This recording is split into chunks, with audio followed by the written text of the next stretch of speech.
Hello all, இன்றைக்கி Navaratri start ஆகிடுச்சு. இன்னையிலேருந்து 10 நாள் விஜயதசமியோடு சேர்த்து ஒவ்வொரு நாளும் சாமிக்கு பிரசாதம் செஞ்சு படைப்பாங்க. அந்த வரிசையில் நான் இன்றைக்கி முதல் நாளாக நான் ஒரு பிரசாதம் பண்ண போகிறேன்.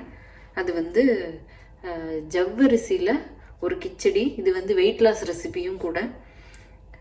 நம்ம விரதம் இருக்கிறவங்க இதை சிம்பிளாக ஈஸியாக பண்ணி சாப்பிட்லாம். வித்தின் 15 மினிட்ஸில் இதை செஞ்சிடலாம்.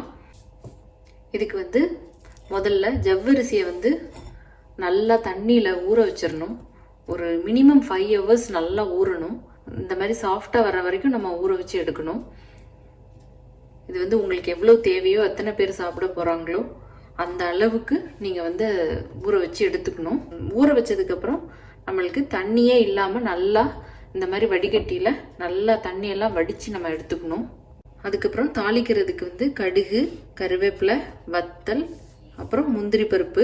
முந்திரி பருப்பு ஆப்ஷனல் தான். முந்திரி பருப்பு வேண்டான்னு நினைக்கிறவங்க வேர்க்கடலையும் போட்டுக்கலாம், கடலைப்பருப்பு போட்டுக்கலாம்.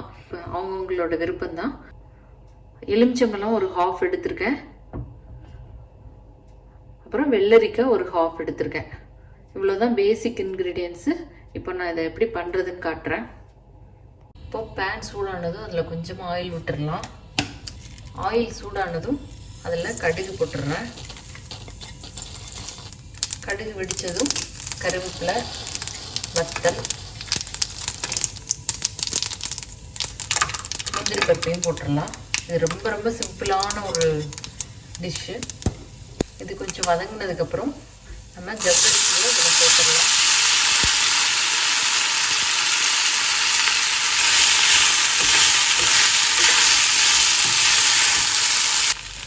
இதில் கொஞ்சமாக மஞ்சள் தூள் சேர்த்துடலாம்.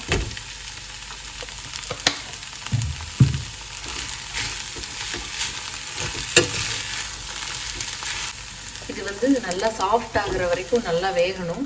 அது 5 நிமிஷத்துலேருந்து 10 நிமிஷம் ஆகும். அது வரைக்கும் நம்ம மூடி வச்சு குக் பண்ணணும். இப்போ ஒரு 5 மினிட்ஸ் ஆகிருக்கு.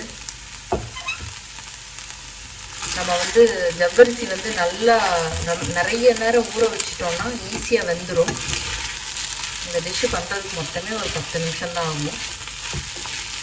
இப்போது ஜவ்வரிசி நல்லா வெந்துருச்சு. இதில் கொஞ்சமாக உப்பு சேர்த்துடலாம். யூஸ்வலாக கொஞ்சம் பேர் பிரசாதத்துக்கு உப்பு சேர்க்க மாட்டாங்க. நான் கொஞ்சமாக எப்போவுமே உப்பு சேர்ப்பேன். இன்னும் ஒரு 2-3 நிமிஷம் நல்லா வேகணும். இப்போது ஜவ்வரிசி நல்லா வெந்துருச்சு. சாஃப்டாக ரொம்பவே சாஃப்டாக நல்லா வெந்துருச்சு. இப்போ நம்ம ஸ்டவ் ஆஃப் பண்ணிடலாம். ஸ்டவ் ஆஃப் பண்ணிவிட்டு நம்ம இதில் ஒரு ஹாஃப் லெமனோட ஜூஸ் பிழிஞ்சிடலாம். இந்த சூடாக இருக்கும்போது நல்லா அதை கிளறி விட்டுறணும்.